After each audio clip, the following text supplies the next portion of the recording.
संतमत सत्संग के मजबूत स्तंभ धरोहर श्रद्धेय श्री रमाकांत बाबू,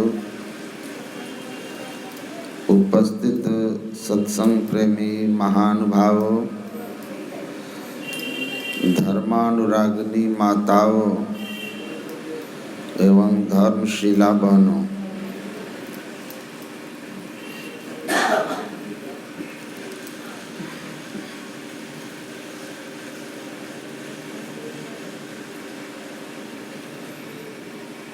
मैं कुछ समय तक पंजाब में रहा और आप अभी स्वामी राममूर्ति बाबा से सुन भी रहे थे। वहाँ जहाँ मैं रहता था वहाँ से करीब 4-5 किलोमीटर की दूरी पर भटिंडा शहर के रास्ते में एक जगह हर रायपुर,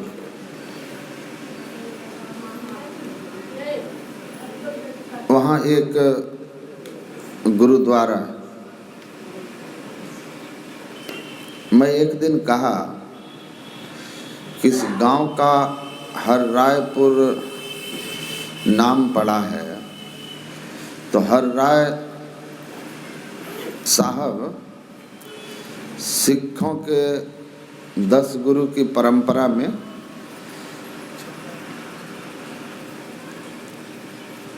वो भी एक गुरु थे, चौथा नंबर।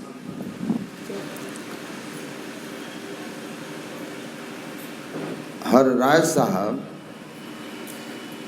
उस गांव से एक बार गुजरे थे और कुछ क्षण आराम करते हुए एक वृक्ष के नीचे अपने घोड़े को बांध करके आराम किए थे। तो जिस स्थान पर अपने घोड़े को बांध करके कुछ देर वो आराम किए थे, उसी जगह पर वो गुरुद्वारा है, हर राय साहब गुरुद्वारा।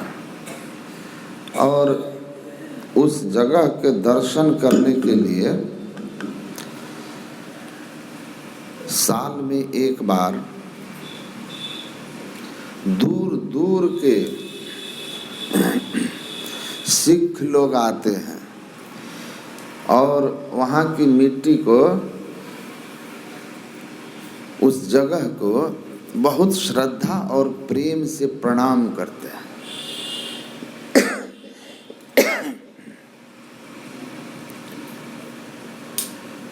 और पूछने पर कहेंगे कि गुरु साहब के चरण इस जगह पर पड़े हैं, यहाँ वो विश्राम किए हैं। यह जगह हमारे लिए परम पावन पवित्र तीर्थ है। इसकी मिट्टी को सिर से लगाते हैं। हम लोग जिस स्थान संतमत सत्संग मंदिर नवाबगंज मनिहारी कटिहार में बैठ करके अभी सत्संग कर रहे हैं, यहाँ गुरु महाराज कितना बार आए हैं कोई गिन नहीं सकता है। ये स्थान परमाराध्य सद्गुरु महाराज के पावन चरण धूलि से कितनी बार पवित्र हुआ है, हम में से कोई नहीं बता सकता।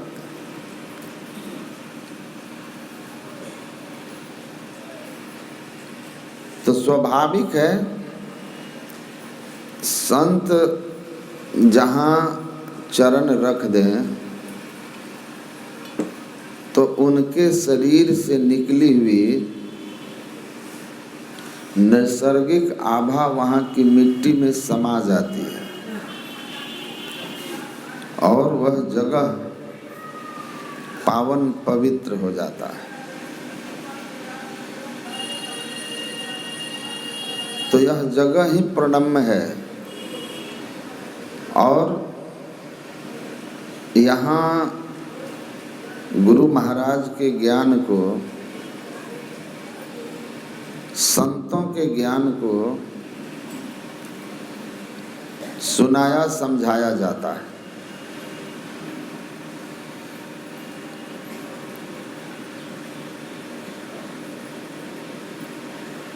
एक ऐसा महाविद्यालय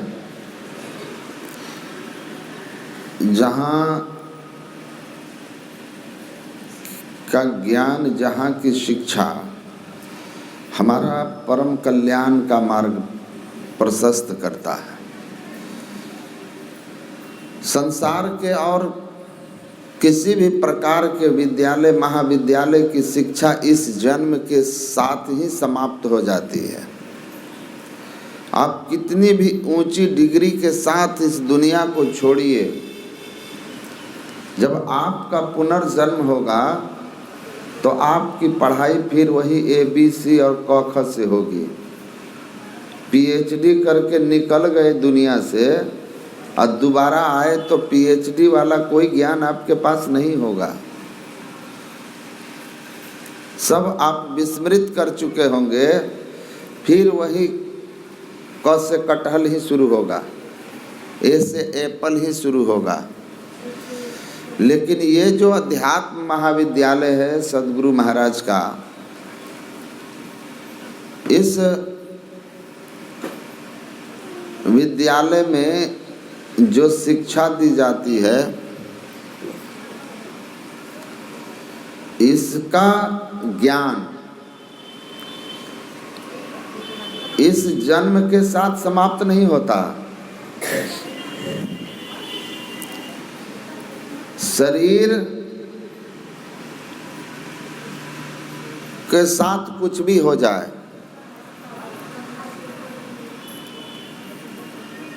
लेकिन ज्ञान आपका अमोघ है। महाराज देवर्षि नारद जी ने कहा था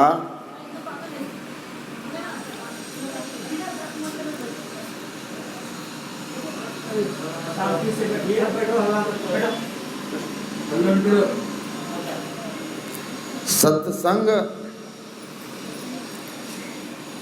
का जो ज्ञान है, संतों का संग का जो फल है, उन्होंने कहा अमोघस्य। अमोघ जो निशाना जो चूकता नहीं कभी, इसका फल आपको मिल के रहेगा। और यहाँ तक गर्गाचार्य जी कहते हैं, गंगा पापम शशि तापम दैन्यम कल्प तरुर हरे पापम तापम तथा दैन्यम सद्यः साधु समागमः। वो कहते हैं कि हमारी ऐसी मान्यता है कि नदियों में श्रेष्ठ देव नदी गंगा हमारे पाप को कम करने का काम करती है। बोलते हुए मुझे भी हंसी आती है, सामने वाले भी हंस रहे हैं। आप सत्संगी हैं इसलिए हंस रहे हैं, याद रखिएगा। आप संतमत को सुनते हैं, आप जानते हैं, समझते हैं कि धर्म का वास्तविक स्वरूप क्या है, वरना दुनिया तो इसी में भरमाती है, इसी में भटकी हुई है। कबीर साहब को कहना पड़ा ना, लोकामती का भोरा रे, अजो तन काशी तजे कबीरा, राम ही कौन नहीं हो रहा रे।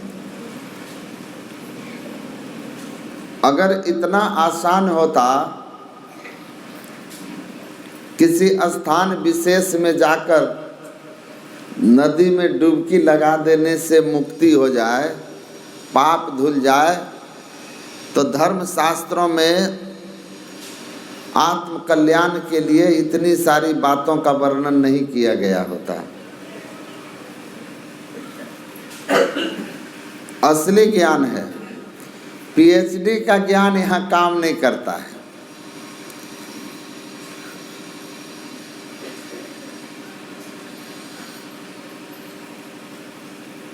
अध्यात्म विद्या का कबीर और अपने समय का सबसे बड़ा विद्वान सर्वाजीत के बीच जब शस्त्रार्थ हुआ तो कबीर साहब ने हाथ उठा के कहा कि मैं अनपढ़ हूँ, मसी कागज छुओ नहीं, कलम गहो नहीं हाथ। लेकिन सदगुरु महाराज के विद्यालय के छात्र थे वो, गुरु रामानंद के, सदगुरु रामानंद के। क्या कहा कि मैंने कभी कलम छुआ ही नहीं भाई,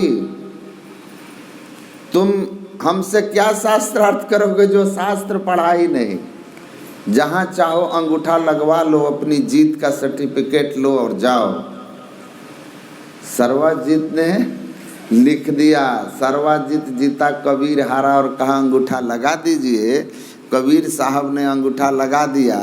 सर्वाजीत अपनी माँ को कहा लो, सबको हरा कर कबीर को भी हरा दिया। उसकी माँ कही कहाँ है, कहा प्रमाण पत्र लो, कबीर हारा सर्वाजीत जीता। लिख कर दिया, कबीर अंगूठा लगाया।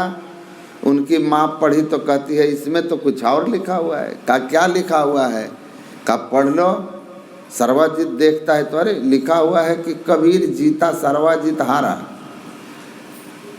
2 बार 3 बार गया, लेकिन हर बार बात पलट जाती थी। उनकी माँ ने कहा कि तुम जिस स्कूल से पढ़ के आए हो उस स्कूल का विद्यार्थी कबीर साहब को कभी पराजित नहीं कर सकता। अध्यात्म विद्या, इस विद्यालय में जो पढ़ा उसका जो ज्ञान है वह हमारे सारे कर्म कलमश को धोता है, पाप को धोता है। और हमारे अंदर विवेक होता है, हम अपने जीवन का सुधार और उद्धार करते हैं। और यह ज्ञान जितना पढ़ करके आप शरीर का त्याग किए, पुनर्जन्म होगा तो जहाँ तक पढ़ के छोड़े हैं फिर वहाँ से आगे पढ़ाई शुरू होगी। इसका डिग्री कभी नष्ट नहीं होता, साथ साथ चलता है। भगवान कृष्ण कहते हैं जब तक मोक्ष नहीं मिलेगा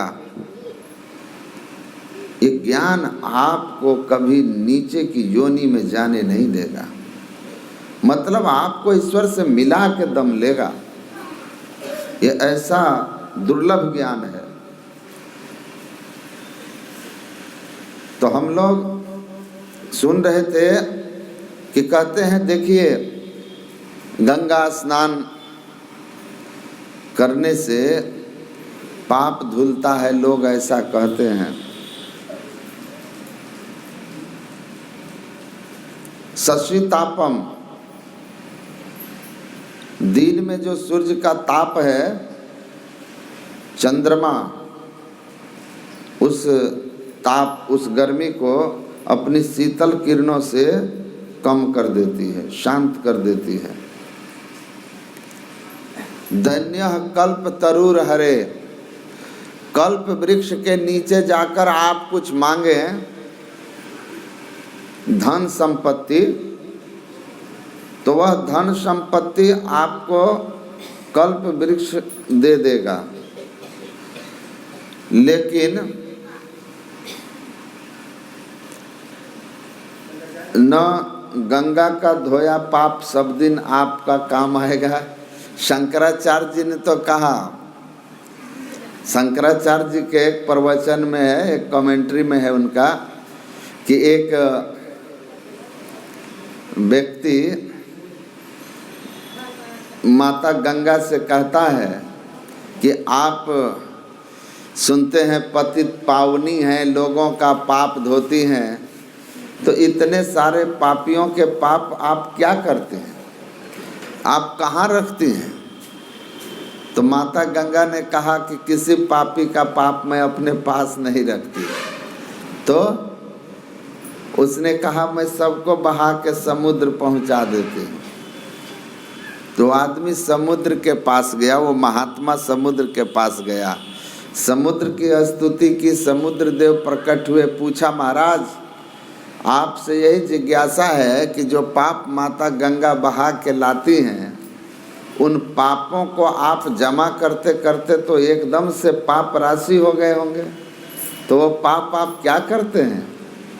तो समुद्र देव ने कहा मैं उन पापों को रखता नहीं हूँ, सूर्य की किरणों के साथ वाष्प जब बन के उड़ता है ना पानी, उसके साथ उसका पाप भी उड़ा देता हूँ, पाप को भी ऊपर भेज देता हूँ।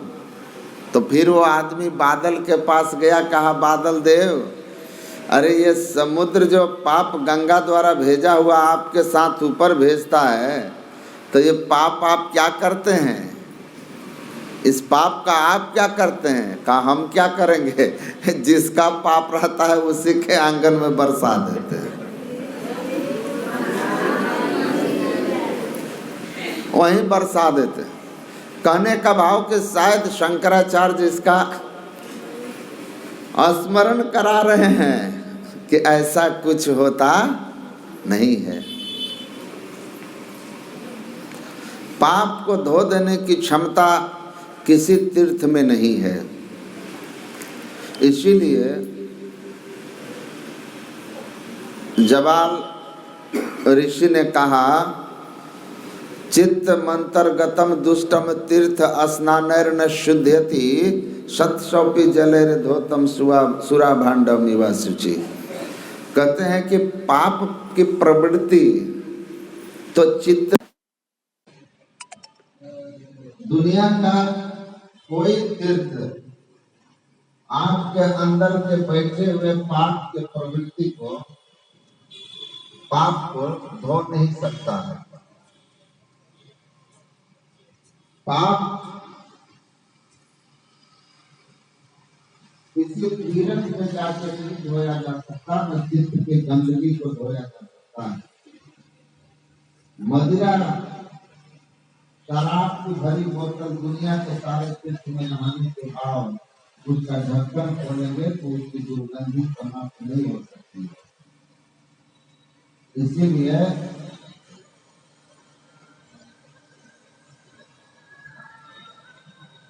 अगर आप अपने चित्त को शुद्ध करना चाहते हैं तो चित्त शुद्धि का साधन संत लोग बताते हैं।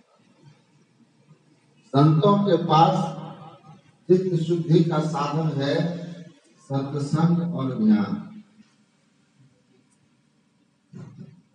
ज्ञान शौचम परित्यज्य बाह्यो रमते नरः स मूढ़ कांचनम त्यक्त्वा लोष्टम गृह्णाति सुब्रत।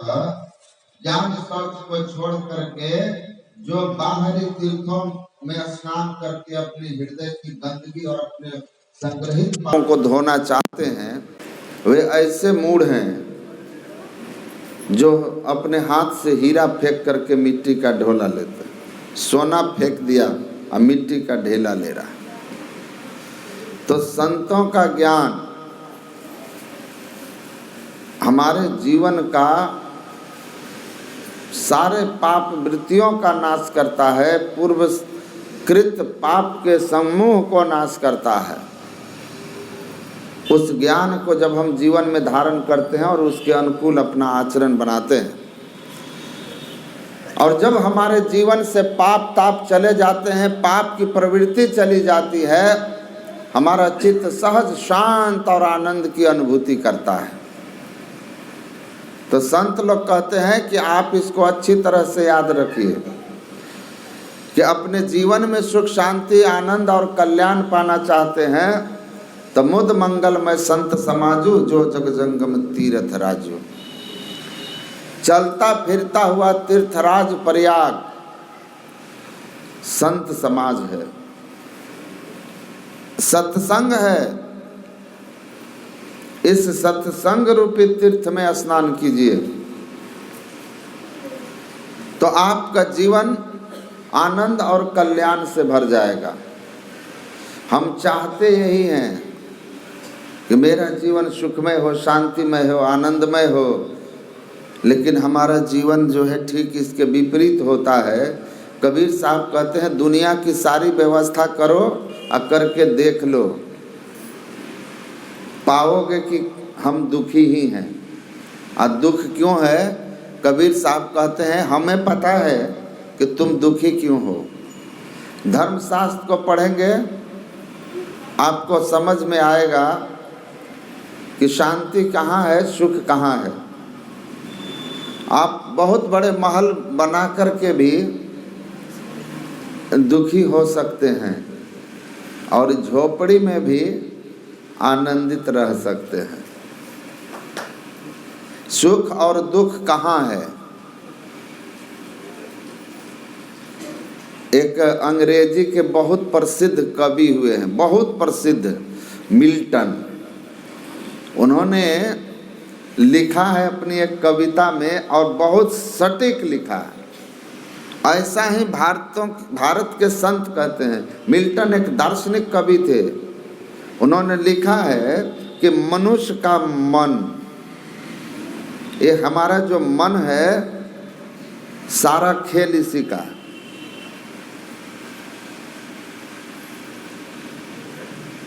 मन ऐसा है, वो कहते हैं कि देखना तुम्हारा मन तुमको स्वर्ग में भी, our mind is so powerful, it is a great gambler. बहुत बड़ा गैमलर है। गैमलर समझते हैं? शायद जुआरी कहते हैं इसको, खिलाड़ी। बहुत बड़ा खिलाड़ी है, गलत अर्थ का खिलाड़ी। इतना बड़ा गैमलर है, it makes us realise heaven in hell and hell in heaven, कि ये हमको स्वर्ग में रहते हुए नरक का है। हम स्वर्ग में, शरीर स्वर्ग में हैं, लेकिन अनुभव नरक का कर रहे हैं। और शरीर हमारा नरक में, अनुभव हम स्वर्ग का कर रहे हैं। भाव क्या है? स्वर्ग मतलब सुख, नरक मतलब दुख। स्वर्ग मतलब सुविधाओं के बीच आप हर तरह के सुख की सुविधा, मकान,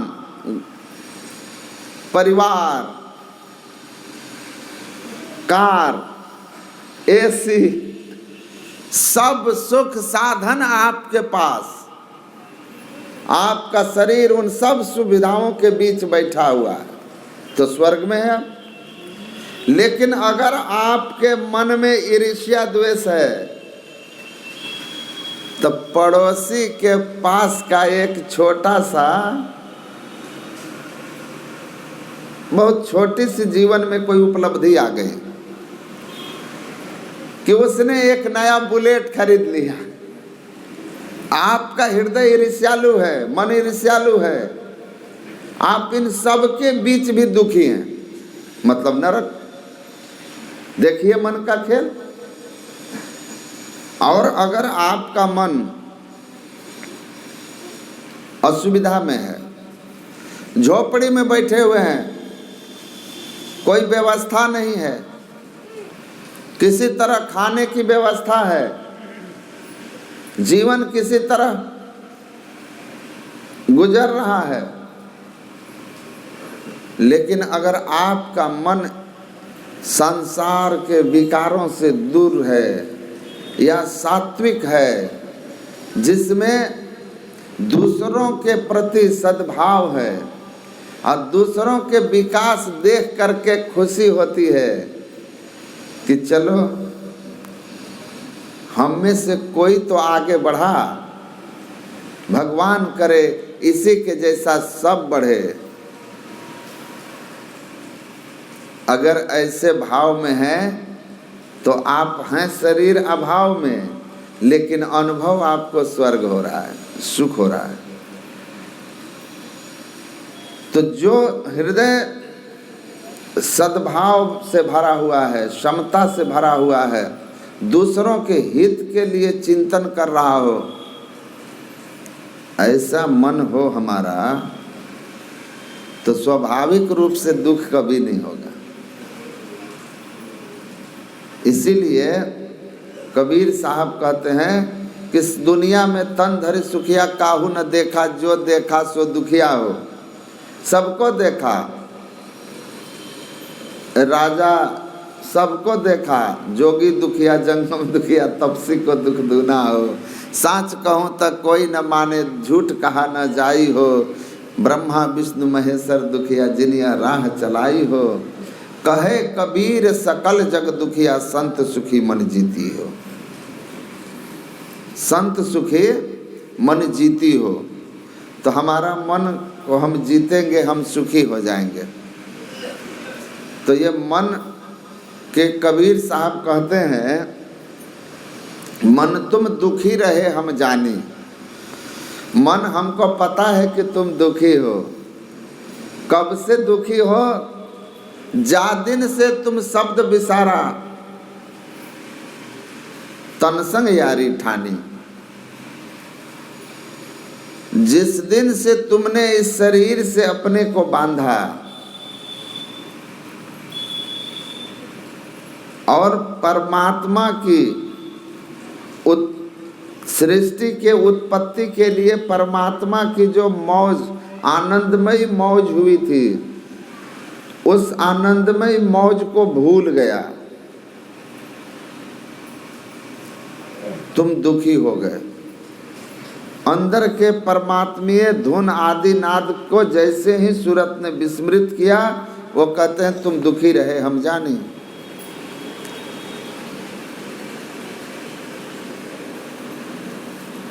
मन माया तन संग बंधानी, इंद्रिय स्वाद लुभानी।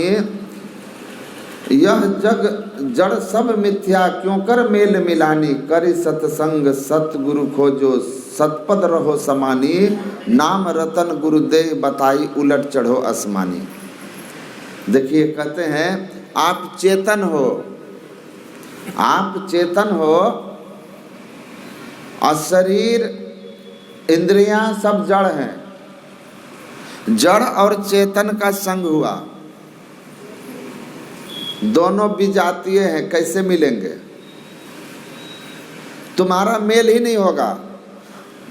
जीव और शरीर संसार का मेल हो ही नहीं सकता, क्योंकि दोनों दो अलग अलग हैं। एक ईश्वर का अंश चेतन अमल सहज सुख राशि, तो दूसरा शरीर संसार परिवर्तनशील नाशवान। एक अविनाशी एक नाशवान, दोनों के बीच कैसा मेल होगा? लेकिन दुर्भाग्य से ये चेतन जो है ज्ञानमय पदार्थ, ईश्वर अंश जीव अविनाशी, या नाशवान शरीर के साथ ऐसा तादात्म्य किया है, ऐसा बंध गया है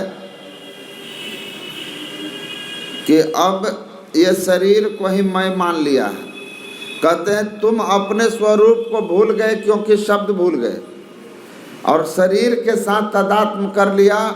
परिणाम है कि शरीर को तो मिटना ही है, शरीर से जुड़े हुए संबंधों को भी छूटना है, और संसार की समस्त उपलब्धियां स्थिर नहीं है, उनमें जो भी लिपटाएगा उसको दुख होगा।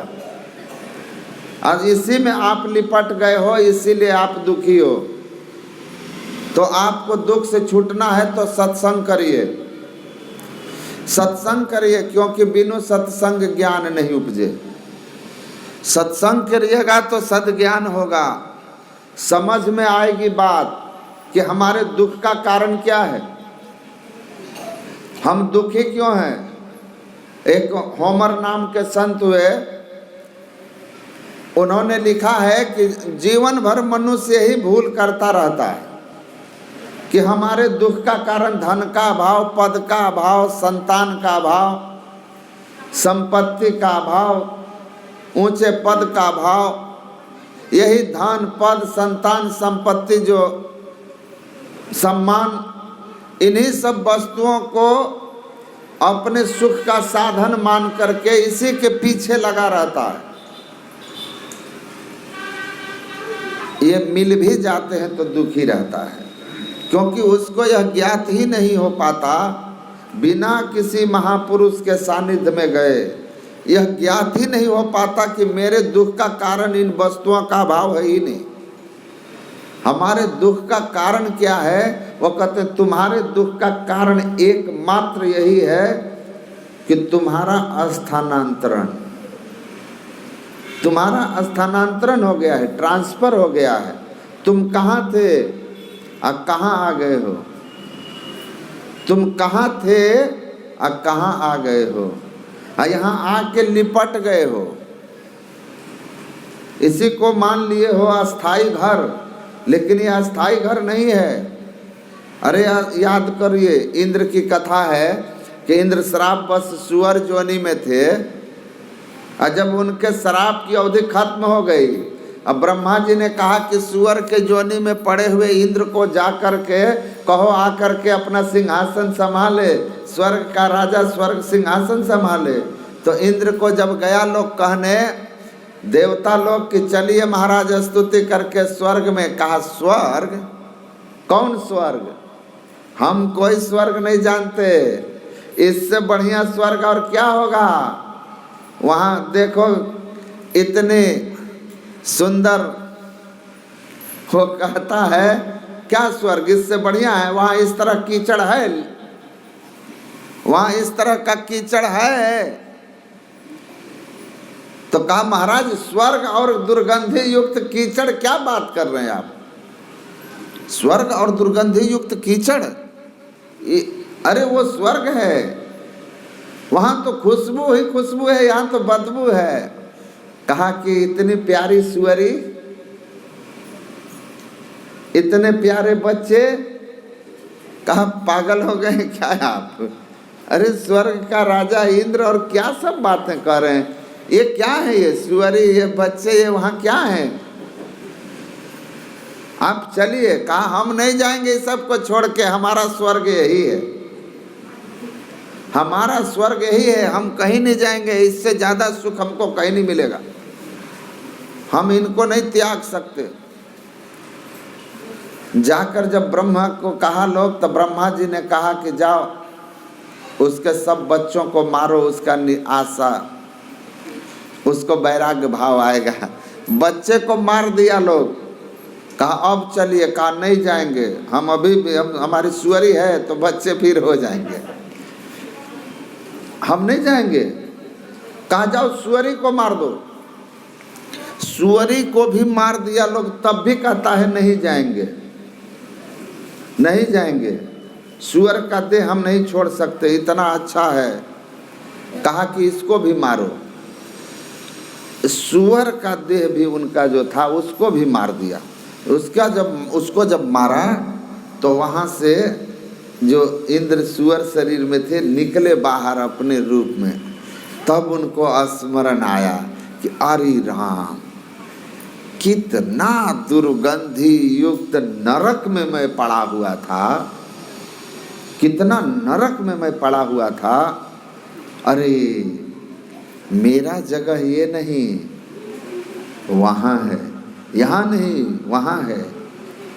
संत लोग वही समझाते हैं कि जनि लिप्टरे प्यारे जग परदेसवा, सुख कछु हवा नाही, यह परदेसवा काल को भेसवा, जोरे आवे दुख पाही, सुधि करो प्यारे हो आपन देश के, जहाँ कलेश के चुनाही। कहते यहाँ तो सुख नहीं है, वहाँ चलो, वहाँ कोई दुख नहीं है, तुम यहाँ के नहीं हो, वहाँ के हो। तो उतर परियोत्तम माही पीव निःशब्द में, यही ते पड़ गए दूर चलो निःशब्द में। तो होमर कहते हैं कि भ्रम में मत रहना कि धन पद पैसा प्रतिष्ठा स्त्री पुरुष कोई भी संसार की वस्तु जो तुम्हारे जीवन में नहीं है, आ जाएगा तो तुम सुखी हो जाओगे, ये सब सुख के उपाय नहीं हैं। सुखी तुम तब होगे जब तुम अपना स्थानांतरण जो है जहाँ से आए हो फिर वहीं कर लो। तुम्हारा ट्रांसफर हुआ है, you have been transferred from the celestial abode of lord to the land of sorrow and pang of death. उन्होंने लिखा कि तुम्हारा स्थानांतरण परमात्मा के शांतिमय सुखमय धाम से यह दुखमय धाम में हुआ है, संसार में जहाँ जम का शासन चलता है। यह दुखालयम है, भगवान कृष्ण कहते हैं दुखालयम, यह संसार दुखालय है। दुखालय में तुम्हारा स्थानांतरण हो गया है। यह दुनिया बंदी गृह जम के जीव बंदी रहे घेरा रे। यह दुनिया जम का बंदी गृह है, तुम इस बंदी गृह में पड़े हुए हो और यहाँ तुम सुखी होना चाहते हो। स्मरण रखो, पराधीन सुख सपने उनाही, सर्वम परवसम दुखम सर्वम आत्म वसम सुखम एतद्यो समासेन कारणम दुख सुखयो हो। मनु महाराज कहते हैं कि जो परवश है, पराधीन है, उसको कभी सुख नहीं हो सकता है, और जो स्वबस है वही सुखी है। आत्मवश हो जाओ।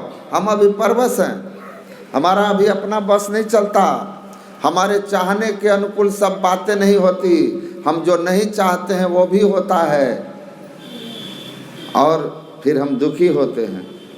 शरीर में अनेक तरह के रोग व्याधि होते हैं, हम चाह करके भी शरीर को अपनी इच्छा से छोड़ नहीं पाते। कहते हैं तुम इस शरीर में रह करके दुख सुख भोगते हो, इस शरीर से निकलते हो तो कर्मानुसार स्वर्ग नरक भोगते हो, फिर दूसरी योनि में जा कर के भोगते हो। स्मरण रखो, ये तुम्हारा चक्र चलता रहता है और इसमें तुम्हारा कोई बस नहीं चलता। जब तक तुम परवश हो तब तक तुम दुखी हो। सुखी होना चाहते हो तो इस परवशता को समाप्त कीजिए। परवशता का अंत कब होगा? जब जड़ के साथ चेतन का संबंध समाप्त हो जाएगा। तू चेतन यह जग सब मिथ्या क्यों कर मिल मिलानी। विद्यते हृदय ग्रंथि छिद्यन्ते सर्व संशया छियन्ते चास कर्माणि तस्मिन् दृष्टि परावरे। जड़ और चेतन की ग्रंथि को खोले बिना दुनिया के किसी भी लोक में किसी भी साधन को किसी भी व्यवस्था के द्वारा आप सुखी नहीं हो सकते। कहते हैं कल्याण और आनंद चाहते हो तो संतों के ज्ञान के अनुकूल अपना जीवन बनाओ। जेहि मार्ग श्रुति साध लखावे तेहि मग चलत सबे सुख पावे। पाइए सुख हरि कृपा संसार आशा तजी रहे। सपन हूँ नहीं दुख द्वैत दर्शन बात कोटिक को कहे। अगर सुखी होना चाहते हैं तो जो धर्म शास्त्र और संतों का ज्ञान है उसके अनुकूल अपना जीवन बनाइए, तभी सुखी हो पाएंगे। और नहीं तो कहते हैं करोड़ों बात कहने की कोई आवश्यकता नहीं है। भगवान बुद्ध ने कहा,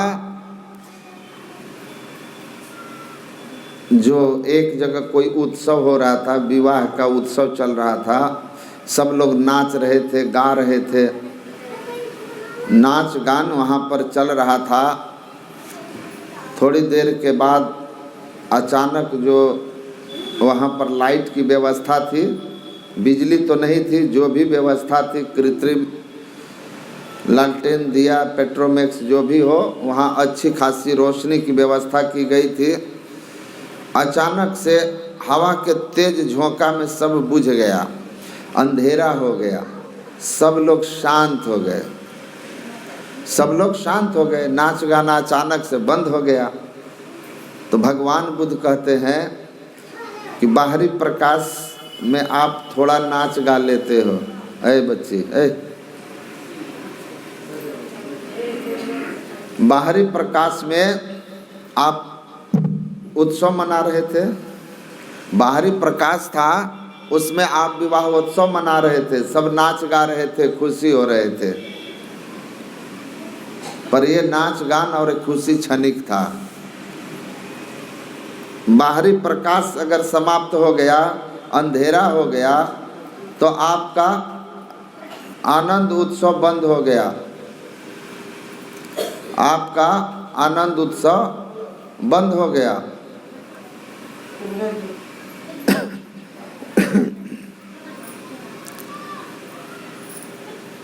आप स्मरण करो, सोचो, विचारो कि बाहर के प्रकाश में तुम उत्सव मना रहे हो, अंधेरा हो गया, तुम्हारा उत्सव बंद हो गया।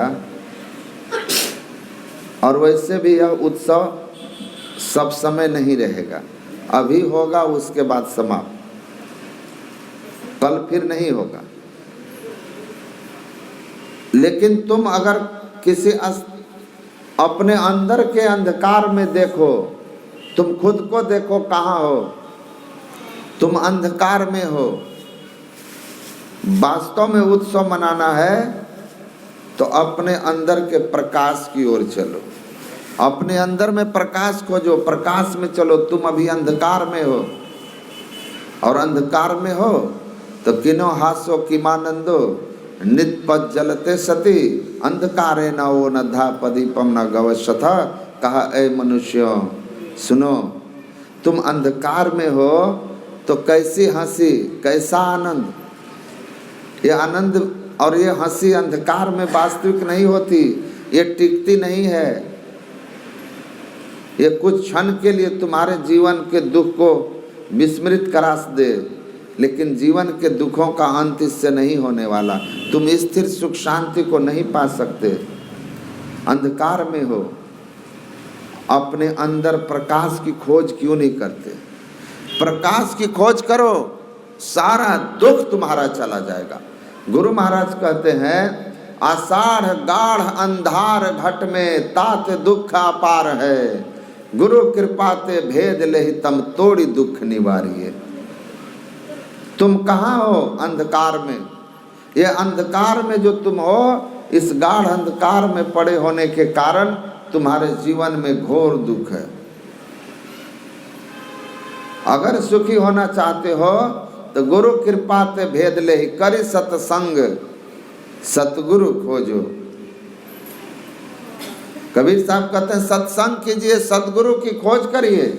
गुरु महाराज ने भी कहा, करी सत्संग गुरु खोज करिए, चुनिए गुरु सच्चा, बिनु सदगुरु के सब ज्ञान पंथ कच्चा ही कच्चा। करे सत्संग गुरु खोज करिए। कबीर साहब कहते हैं, करी सत्संग गुरु खोज करो, सतपद रहो समानी, नाम रतन गुरु देई बताई, उलट चढ़ो आसमानी। तो अंधकार में जब तक हैं हम दुख में रहेंगे, जीवन में आनंद नहीं आ सकता। आप अंधकार से प्रकाश की ओर चलिए, तमसो मा ज्योतिर्गमय। अंधकार से प्रकाश की ओर चल कर के देखिए, चलत पंथ सुख होत महा है जहां अजर झरते। चलत पंथ सुख होत महा है। संतों के बताए हुए पंथ पर चल कर के देखिए, चलते सुख मिलना प्रारंभ होगा।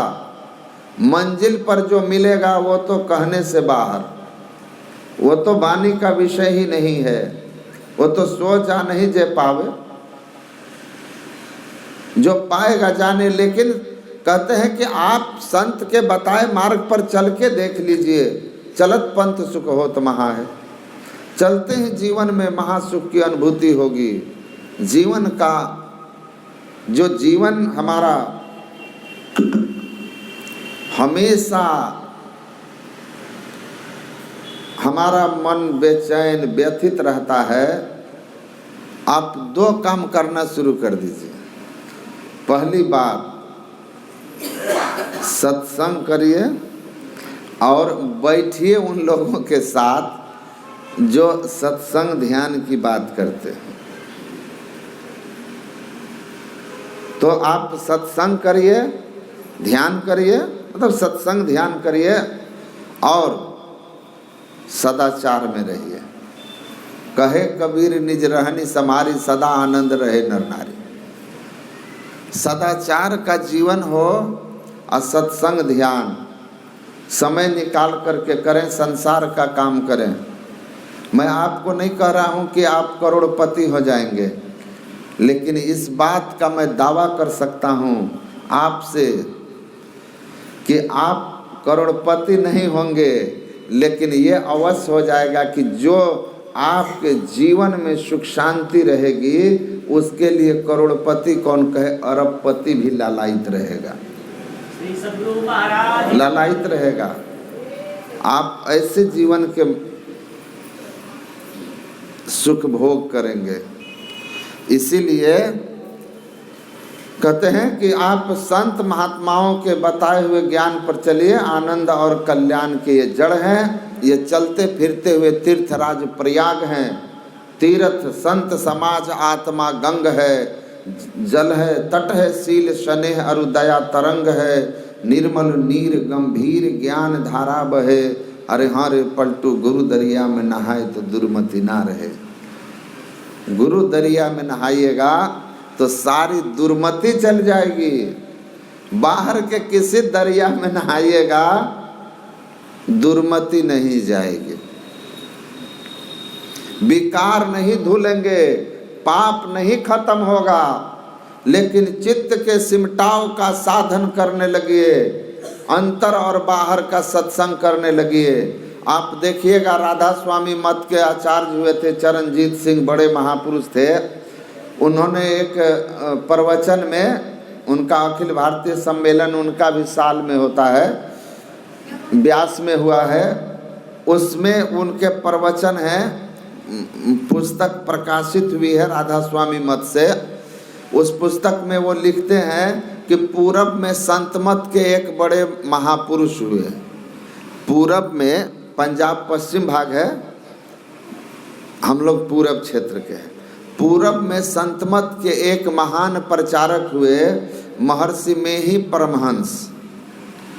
और तब वो कहते हैं सत्संग की जैसी दुर्लभ व्याख्या 2 पंक्तियों में उन्होंने की है, वैसा किसी संत की वाणी में पढ़ने को नहीं मिलता।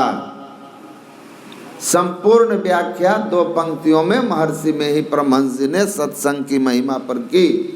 और वो पंक्ति उद्धृत करते हैं, नित सत्संगति करो बनाई, अंतर बाहर द्वय विधि भाई, धर्म कथा बाहर सत्संगा, अंतर सत्संग ध्यान अभंगा। वो कहते हैं ये सत्संग की पूरी व्याख्या है और दुर्लभ व्याख्या है कि नित प्रति सत्संग करो बनाई। कल्याण का मार्ग है कि नित प्रति करो, सत्संग करो बनाई, अंतर बाहर द्वय विधि भाई। 2 तरह से कीजिए, एक बाहरी सत्संग करिए और एक आंतरिक सत्संग करिए।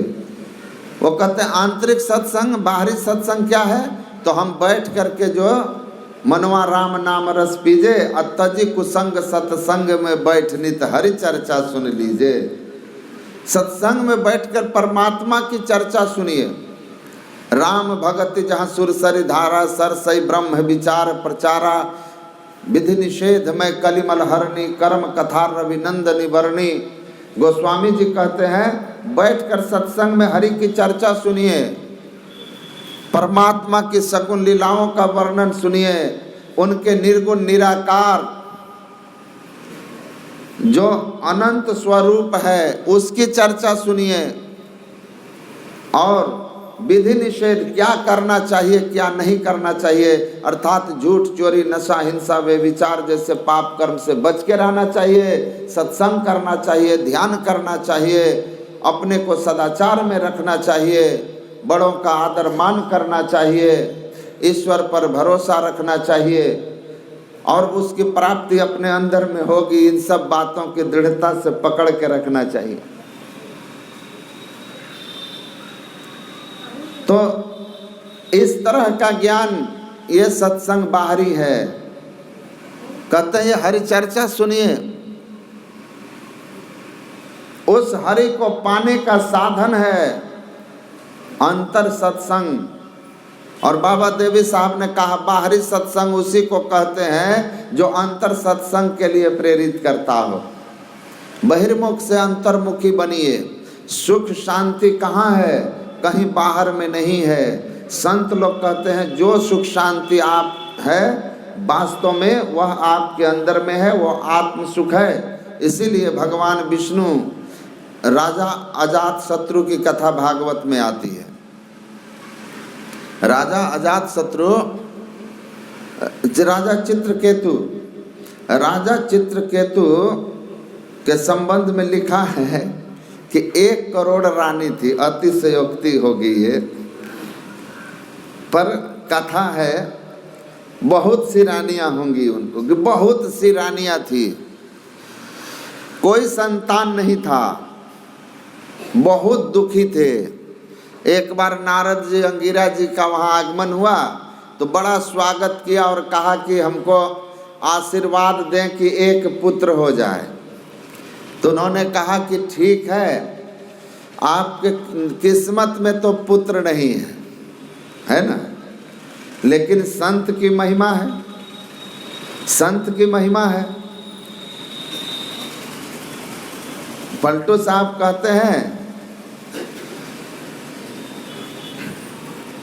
काटूं फंदा कर्म का जो कोई मेरा होए, आ उलटी लिखूं तही भाल में मेट सके न कोई। कहते हैं कि अगर आप मेरे हो गए, ब्रह्मा जी ने अगर आपको नहीं लिखा, आपका पुण्य प्रताप नहीं था, जिससे कोई सुख, कोई वस्तु जिसकी आपकी कामना है वो नहीं लिखे, तो कहते हैं मैं उलट कर के लिख दूंगा, आपके किस्मत में लिख दूंगा, लेकिन आपको मेरा होना होगा, आपको मेरा होना होगा। मेरा होना मतलब तन मन धन को अर्पी गुरुपद सेव करो, मैं ही आज्ञा पाली दुस्तर भव सुख से तरो। मेरा होए का मतलब है संत के चरणों में आपका समर्पण होना, समर्पण होना। तो समर्पण तो संत की महिमा है। तो कहा कि नहीं है संतान तुम्हारे भाग में, कहा नहीं है, तो महाराज आपकी सेवा किया तो उसका फल क्या है? आप संत हैं तो पलटू लिखा नसीब का संत देते हैं। फिर कहा जाओ, मैं आशीर्वाद तो दूंगा, संतान होगा, लेकिन उस संतान से तुमको दुख और सुख दोनों होगा। कहा कि कोई बात नहीं है महाराज, बाँझ का बोझ जो है सिर पर वो तो उतर जाएगा, बाँझ का बोझ वो तो उतर जाएगा। तो संत के आशीर्वाद से पुत्र हुआ। छोटी रानी को, छोटी रानी को पुत्र हुआ तो राजा सबसे ज्यादा अब उसी बच्चे के कारण छोटी रानी के महल में थे, जिसके कारण दूसरी रानियों को उनसे ईर्ष्या होने लगी। और सभी दूसरी रानियों ने मिल करके विचार किया कि हम लोगों को राजा जो उपेक्षा कर रहे हैं उसके जड़ में कौन है? यही बच्चा है। तो ये बच्चा ही हमारी उपेक्षा करवा रहा है राजा से, ये बच्चा खत्म हो जाए तो सारा कहानी फिर से ज्यों का त्यों हो जाएगा, राजा का इससे आकर्षण खत्म हो जाएगा। तो उन लोगों ने विचार करके उस बच्चे को जहर दे दिया, मर गया। बड़ा दुखी हुए, बहुत दुखी हुए। कथा लंबी है, फिर अंगिरा आते हैं, उपदेश करते हैं, बहुत आगे कथा जाती है। लेकिन अंत में उन लोगों ने कहा कि हे राजन, आपने देख लिया कि संसार यही है, यहाँ कोई चीज़ स्थिर नहीं है। पाने में जिस चीज़ को जितनी खुशी होती है उसको खोने का दुख भी उतना ही होता है। इसीलिए सांसारिक चीज़ों के लिए आप व्यथित ना हों, आप अपने शांति के लिए शांति का मार्ग ढूंढें, शांति की खोज कीजिए, वन की ओर प्रस्थान कीजिए। राजा चित्रकेतु वन जाकर के तपस्या में लग गए। भगवान विष्णु उनके तपस्या से प्रसन्न होकर के प्रकट हो गए और कहा कि राजन, आपकी तपस्या से मैं प्रसन्न हूँ, कहिए क्या चाहते हैं? कहा महाराज मुझे शांति चाहिए, मुझे शांति चाहिए। देखिए शांति चाहिए।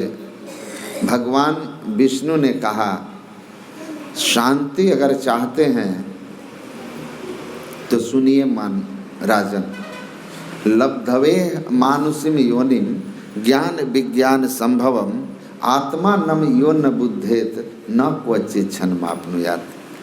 कि हे राजन, ज्ञान विज्ञान का स्रोत यह देव दुर्लभ मनुष्य शरीर पाकर शांति का एकमात्र साधन है आत्मज्ञान को प्राप्त करना। आत्मा नम यो न बुद्धेत न क्वचित क्षणमाप्नुयात्। जब तक आप आत्मज्ञान नहीं प्राप्त करेंगे तब तक किसी लोक में चले जाइए। ब्रह्मा विष्णु महेश्वर दुखिया जिन यह राह चलाई हो, तो जब ब्रह्मा विष्णु महेश ही दुखी हैं तो उनके बैकुंठपुरी में या ब्रह्मलोक में या शिवलोक में या गोलोक में आप जाकर के कैसे सुखी रह सकते हैं? जब राजा बन के वो सुखी नहीं तो वहाँ की प्रजा बन के आप कैसे दुख से छूट सकते हो? दुख से छूटने का एकमात्र उपाय क्या है? शांति पाने का एकमात्र उपाय क्या है? स्थिर सनातन सुख पाने का एकमात्र उपाय है आत्मज्ञान को प्राप्त कर लेना। कहा महाराज आत्मज्ञान का उपदेश करें। भगवान विष्णु ने कहा ये उपदेश के अधिकारी संत हैं, संत हैं, संत के पास जाइए। शांति को जो प्राप्त कर लेते हैं संत कहलाते हैं। जो शांति को प्राप्त कर लेते हैं वे संत कहलाते हैं, और संतों का जो मत है उसी को संत मत कहते हैं। तो संत मत किसका उपदेश करता है? शांति का। शांति पाना है तो संतों के उपदेश और आदेश के अनुकूल अपना जीवन चलाइए, क्योंकि ये मुद मंगल कल्याण और आनंद कहाँ मिलेगा? संत समाज में मिलेगा, क्योंकि उनके पास शांति है। जवाहरलाल नेहरू ने डिस्कवरी ऑफ इंडिया में इस बात को स्पष्ट करके लिखा है कि from the beginning of this universe, जब से सृष्टि बनी है तब से लेकर के the crown of emperor have been bowing down before the feet of saints. संतों के चरणों में बड़े बड़े सम्राटों के मुकुट झुकते रहे हैं, इसलिए झुके। संत तो फकीर होते हैं, फकीर के चरण में सम्राट क्यों झुकता है? तो कहते हैं इसलिए झुकता है कि दुनिया का सबसे जो कीमती वस्तु है, the most precious wealth of this world, दुनिया का सबसे कीमती वस्तु द पीस ऑफ माइंड, संत सुखी मन जीती हो। मन की शांति lies with saints for which even the emperor are beggars. वह शांति संतों के पास होती है जिसके लिए सम्राट भी भिखारी होता है। तो शाश्वत सुख शांति को पाना चाहते हैं तो संत के बताए हुए मार्ग पर चल के ही वो मिल सकता है। इसीलिए कहा कि संत मिलन सम सुख कछु नाही। संत मिलन से बढ़कर के कोई सुख दुनिया में नहीं है। संत मिलते हैं तो भगवान कहते संत मिले तो मैं मिल जाऊं, संत मिल गए तो मैं मिल जाऊंगा। स्वामी विवेकानंद जी महाराज के एक प्रवचन में है कि अगर आपके जीवन में कोई सच्चे संत आ गए हैं तो तुम जान लेना कि ईश्वर ने तुम्हारा चयन कर लिया है अब मोक्ष मार्ग में आगे बढ़ने के लिए। आपका चयन ईश्वर ने किया कि इसको मुक्ति देनी है तो आपको संत से मिलाएंगे। भगवान राम ने भी कहा था पुण्य पुंज बिनु मिलहि न संता, सत्संगति संस्कृति कर अंता।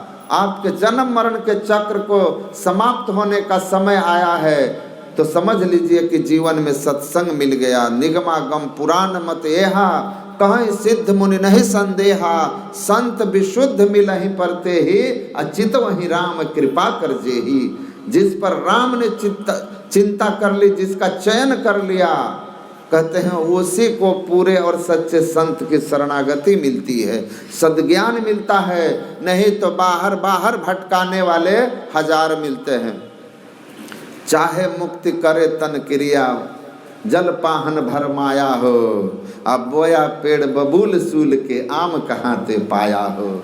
चरणदास जी महाराज कहते हैं ऐसे ही लोग मिलेंगे जो जल पाहन भरमाया हो, कहेंगे काशी चलिए डुबकी लगाइए सब ठीक हो जाएगा, या तो यहाँ आके रखिए, यहाँ आके रखिए, शनि ग्रह आपके ऊपर हावी हो गया है, शनि विरोध में चल रहा है, इसलिए आपके जीवन में जो काम करते हैं वो काम आपका अधूरा रह जाता है।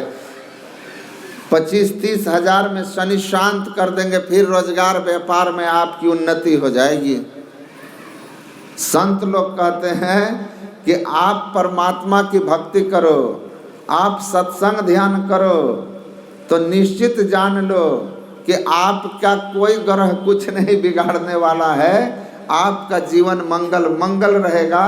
और नहीं तो आप निश्चित जान लीजिए, तुलसीदास लिखे ना, रवि पंचक जाके नहीं कबहू कबहू तृतीया नहीं, अब पंचक वाहन रवि पंचक जाके नहीं कबहू तृतीया नहीं, और सप्तक वा को घेरे रहे और कबहू चतुर्थी नहीं। तो रवि पंचक जाके नहीं, रविवार का 5वां दिन गुरुवार होता है। कहते हैं जिनके जीवन में गुरु नहीं है तो कबहू चतुर्थी नहीं। रविवार का चौथा दिन क्या है? बुधवार। उसको बुद्धि विवेक नहीं हो सकता। सद्गुरु मिलते हैं तो सद्ज्ञान मिलता है, बिनु गुरु ज्ञान न उपजे। और फिर कहते हैं बिना गुरु हो ही कि ज्ञान, ज्ञान की हो ही विराग बिनु, और कहीं वेद पुराण सुख की लही हरि भक्ति बिनु। तो कहते हैं जब तक संत नहीं मिलेंगे, सद्गुरु नहीं मिलेंगे, तब तक आपको सद्ज्ञान ही नहीं होगा, आपकी बुद्धि विवेकवती नहीं हो सकती, जो बुद्धि निर्णय कर सके कि कौन हमको बाहरी क्रिया में फंसा रहा है, उलझा रहा है, और क्या हमारे कल्याण का रास्ता है। तो कहते हैं कि करे बाहरी क्रिया जितना भी आप कर रहे हैं, चाहे मुक्ति करे तन क्रिया, मतलब कर्मकांड में लगे हुए, जल पाहन भरमाया हो, तीर्थ में और बाहरी पूजा पाठ, पाषाण मृण लौह पूजा आदि के लिए जो कहा है, आप इसमें भरमा दिए गए। बोया पेड़ बबूल सूल के, दुख देने वाला बबूल का कांटा बोए हैं, पेड़ लगाए हैं तो कांटा ही मिलेगा ना, दर्द ही मिलेगा, आम कहाँ से आएगा। लेकिन संत के शरण में जाएंगे तो सद्गुरु मिलेंगे तो सद्ज्ञान होगा, विवेक होगा कि परमात्मा कहीं बाहर में नहीं मिलते। हम दुखी इसलिए हैं कि हम अंधकार में हैं, हम दुखी इसलिए हैं कि हम परमात्मा के निज धाम से शरीर संसार में फंस गए। हम दुखी इसलिए हैं कि इस परिवर्तनशील नाशवान जगत में हमारी आसक्ति गहरी हो गई है। इसीलिए हमको क्या करना है, हम सुधि करो प्यारे हो आपन धाम के, जहाँ कलेश के चुना है। अपने धाम में चलना है, उसके लिए क्या करना होगा, तो अपने में खोज सज्जन, खुद में खोजना है, अपने में ढूंढो। तो बाहरी क्रिया से मुक्त होकर के क्या करेंगे, आत्मानम यो न बुद्धेत, आत्मज्ञान प्राप्त करने के लिए अंतर साधन करेंगे। अंतर साधना करके अपने ऊपर के जड़ और चेतन की ग्रंथि को खोल करके चेतन आत्मा को जड़ से मुक्त कर लेंगे। तू चेतन यह जग सब मिथ्या क्यों कर मेल मिलानी। ये जो मेल मिला रहे हैं आप, यही दुख का कारण है। जड़ को चेतन से अलग कीजिए, इसके लिए ध्यान साधना करिए। साधना की युक्ति संत बताते हैं कि निज तन में खोज, बाहर मत खोजो। उसके लिए मानस जप, मानस ध्यान, दृष्टि योग, नाद योग की क्रिया बताते हैं, जिससे चलकर अंत में जादिन से तुम शब्द विसारा, अंत में वो शब्द प्राप्त हो जाता है जिस शब्द से परमात्मा की पहचान और अपना आप का ज्ञान होता है, और हम अपने निज देश में पहुंच जाते हैं जिसका धार हमारे अंदर में है। हम उसको भूले हुए हैं। चल पिंड के पारा, 10वें द्वारा है ना, 10वें द्वारा पिंड के पारा। तो इस पिंड के ऊपर 10वें द्वार में जब जाएंगे तब धर चेतन धारा, वो चेतन धार, ज्ञानमयी धार हम पकड़ लेंगे, वो शब्द पकड़ लेंगे। तो कहते हैं बाहर से अंतर करने की युक्ति संत बता करके हमारा भ्रम को दूर करते हैं, हमारे अंदर विवेक जगता है, सद्ज्ञान होता है, सदयुक्ति लेते हैं, तब जाके तृतीया जीवन में सब तक वा को घेरे रहे। जब तक सद्गुरु नहीं, सद्ज्ञान नहीं, सद्विवेक नहीं, साधना नहीं करेंगे, भक्ति नहीं करेंगे, तो सब तक वा को घेरे रहे, मतलब उसको शनिचर ग्रह जिसको बोलते हैं ना, वो उसको घेरे रहेगा, चाहे वो करोड़ों ग्रह शांति करा ले। लेकिन अगर सदगुरु के शरण में गया और सदयुक्ति लेकर साधन करने लगे, तो हनुमान जी कह हनुमान विपत्ति पद भूसोई, जब तो सुमिरन भजन न होई। हे भगवान जी, विपत्ति उस दिन, हर क्षण विपत्ति। जिस दिन आप भगवान का सुमिरन भजन नहीं किया, हनुमान जी कहते हैं विपत्ति उसी दिन होती है। वो विपत्ति का ही दिन है, इसीलिए सुमिरन भजन करोगे, भगवान की कृपा, सदगुरु की कृपा से विपत्ति से बचे रहोगे। कोई ग्रह आपका कुछ नहीं बिगाड़ेगा, कबहू तृतीया नहीं। सब तक शनिचर ग्रह घेरे रहेगा तो तृतीया होगा, मंगल होगा। रविवार का तीसरा दिन, रवि सोम मंगल, मंगल जीवन में कभी नहीं हो सकता। मुद मंगल में संत समाज, मंगल जब भी होगा, कल्याण जब भी होगा तो सत्संग से होगा, यही सद्ज्ञान होगा, सदगुरु की युक्ति से होगा। इसलिए मंगल मूर्ति सदगुरु मिलवे सर्वाधार, मंगल में मंगल करूं बिनवो बारंबार। तो मंगल की मूर्त सदगुरु हैं, जो सदगुरु के शरण में जा करके करी सत्संग गुरु खोज करिए, चुनिए गुरु सच्चा। सच्चे और पूरे सदगुरु को सत्संग करके खोज करिए, उनसे युक्ति लेकर साधन कीजिए, जीवन में मंगल ही मंगल होगा और अंततः कल्याण हो जाएगा, सद्गति हो जाएगी, जीवन धन्य हो जाएगा। तो आज यहाँ पर बड़ा सुंदर कमरे का निर्माण हमारे नवाबगंज के जो समिति के लोग हैं और सत्संगी लोग हैं, यहाँ समाज के लोग हैं के सहयोग से बना है। बड़ा सुंदर रूम है, बड़ा आरामदायक है। तो इसके लिए तो समिति को बहुत धन्यवाद है, यहाँ के लोगों को जो सहयोग किए हैं सबको धन्यवाद है। गुरु महाराज का यह पवित्र स्थान है, कीर्ति स्थल है और बहुत ही प्राचीन है। मैं तो कभी भी गुजरता हूँ, भले ना रुकूं, लेकिन बिना प्रणाम किए, ऐसे भी कहीं मंदिर को आदमी प्रणाम करता है, इस मंदिर को, इस जगह को इसलिए हम प्रणाम करते हुए निकलते हैं कि गुरु महाराज की विशेष कृपा पात्र जगह में से यह भी एक स्थान है। यह पूज्य है, हमारे लिए बहुत पूज्य जगह है यह। इस जगह की गरिमा बढ़े, इसकी कीर्ति बढ़े, इसकी सुंदरता बढ़े, इसका हम सबको ख्याल रखना है। और फिर अब कल प्रातः भी सत्संग है।